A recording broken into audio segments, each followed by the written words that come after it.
बसवा के कर हो के बताई का बात हो हमार हो बड़ा हरियर लागत हरा भरा एकदम है। अरे तो ओकर सेवा पानी कइले बानी महाराज। सेवा पानी हां जी बांस के हां उते खाली रोप जाला बरखा से पाट जाला हो गइल सेवा पानी। आजो बारिश होता अभी अभी हाँ अभी हाँ बारिश होता तो भगवान से पानी आवेला तो पाट जाला हरियर हो जाला। गलत बात बा। अच्छा कैसे भइल बा उ? इमे का भइल हो हाँ कि पिछला महीना में जब बारिश भइल नु हाँ हाँ तो 15 किलो लिया के हाँ। यूरिया छीट देनी यूरिया 100 पर बांस में। हां अच्छा एकदम हरिहरा के कोकड़ाई बा यही से कहत नहीं कि बड़ा की हेने निकलता हो गई से एने से पचकी। पाला बा एकदम भाई एगो बसवा चाहिए हमरा के का होई रो बांस का होई। काम न बा। अरे तो कौन काम बा महाराज। अब यही बेरा बता दे तो कौन बेरा बताए ए बेरा रुआ जरूरत बा बेरा हमरा हाँ। डिस्टर्ब कोई नहीं सुपर नहीं हमरा के कोई नहीं। हाँ हाँ काम न बा ऐसा काम एगो इमरजेंसी काम फंस गइल है भाई। कौन इमरजेंसी काम अब बताइए दिका। इतना बढ़िया सुंदर पेड़ तैयार कर लेबे हाँ बाहर बेचम तो 2 रुपया आई। अच्छा रउआ ओकर का जरूरत बा बियाह बा कि शादी बा कि हाँ। खूटा लगाओ के बा गाय के हाँ।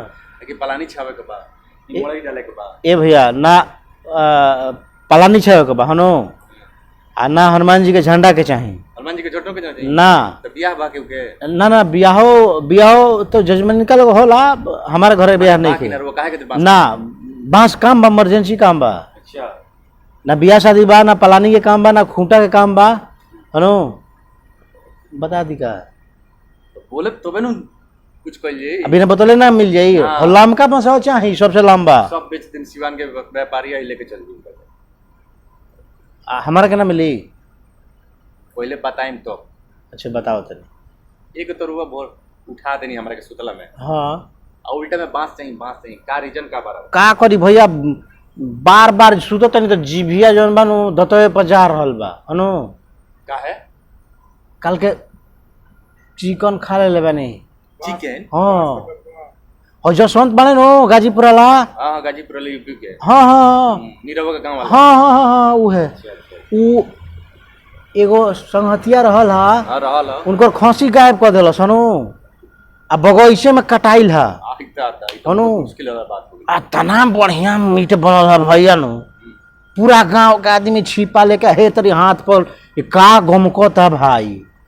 तार हुआ हमर बसो पे चिकन लगले बनी ना ना ना चिकन नहीं खिलगले हां दता में फंस गेल बा दतवा खोदे खाती। सुनी सुनी सुनी हाँ बड़ी रुआ चिकन खले बनी बांस बना रहा तो इरादा कुछ और लागत। हाँ चिकन हमर दादा हाँ हमर दादा जब खोले रहे चिकन हाँ तब पूरा ही हाथवा लेके लोग उनको सूंघ है गौवा भर में हाँ का चिकन खोले बड़ा हाँ हाँ वो दालचीनी जन मसाला बानू आ तना फिटान बा। अरे वो चिकन रोवे नहीं खे मौका तो हमरो नहीं खे मौका तो कैसे मिले हमार दादा खोले रहे तो पूरा गांव भर लोग उनका हाथ लेके सूंघत रहे। तो आहा घीवा सरफ ले धो ले बनी नु घीवा सरफ ले धो ले बनी मसाला को लिमोए लपेटा गई रहल है। आखिर बांस का होई रुआ दांत खोदे के बताओ ना इतना बड़का बांस तरीका है चिकन बनावे के यहाँ के बांस के इरादा बना ले बनी ए बाबू कोट पर बात करे रही तो एक हफ्ता काम करी। काम करी हाँ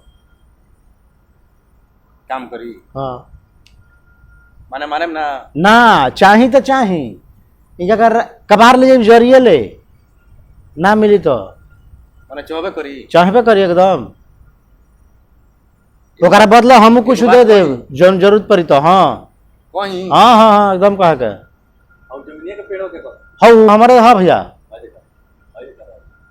आइया हाँ जमीनिया नो हमारे हट एकदम करिया करिया फरल के थराइल बिया नो आ बारखो हो गइल बा बुनी पड़ गइल एकदम रस भरी हो गइल बा। तो हमरा जामुन ना चाहिए हाँ एकर सुनी लगे दतुन अच्छा होला। हाँ हाँ बहुत बढ़िया होला लेकिन अभी फरल बाटे दतुन तुर लायक नहीं खे। नहीं हाँ तो हम दतुनो नहीं के तुरे के हाँ। ना पर से लकड़ी के हमरा काम अच्छा हमरा इनका सोर चाहिए सोरिए सोरिये सहित तो नीचा कुदारी ले कोड़ लेबे के बा सोरिया एक हाथ काट लेबे के बा खूटा गले के बा का ना ना पूरा पूरा पेड़वे चाहिए मार पूरा पेड़ हाँ, अरे पेड़वे चाहिए 1,20,000 के बाटे। आ हम अपन बांस के कोट रुआ के दे तनी खरिका में हाँ रुआ हमरा के मुंह धो में नहीं दे सकती जामुन के पेड़ अच्छा हाँ हाँ एक और हुरा जौन बा बढ़िया होला वही से कोनी हो हमरा डंटा ठंडा होना चाहिए हाँ पेड़वे चाहिए पेड़वा चाहिए पेड़वे चाहिए सोर सहित चाहिए सूर्य सहित या तो सोचे के परी नो बड़ा जमनिया फरल बिया मिठकी हो हाँ खादर यूरिया का देख रेख एगो बांस न मंगनी हां हमर पूरा पेड़वे मांग दिहल गइल बा तो हमू ये कहीं को जामुन के पेड़ मंगनी हो हां ठीक बा एगो डढ़िया से काम ना हो जाई ना होई ठीक बा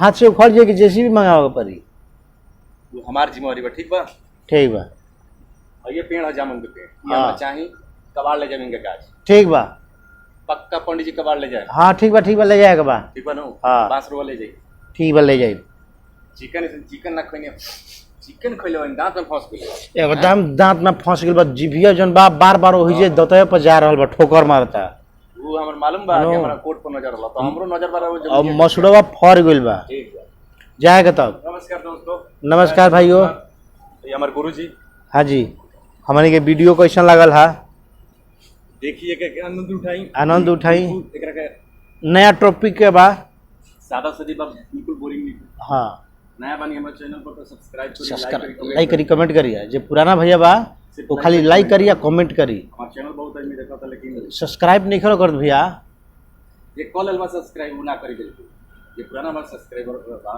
ना करी बिल्कुल जो नया सब्सक्राइबर बा वो लोग करी लो सब्सक्राइब घंटी दबाई लो चाहिए वो सबके हम क्या आगे बढ़ते बस और वो कैसे ही मनोरंजन मिलत रहे करता एकदम मिलत रहे जय हिंद जय हिंद जय भोजपुरिया समाज लव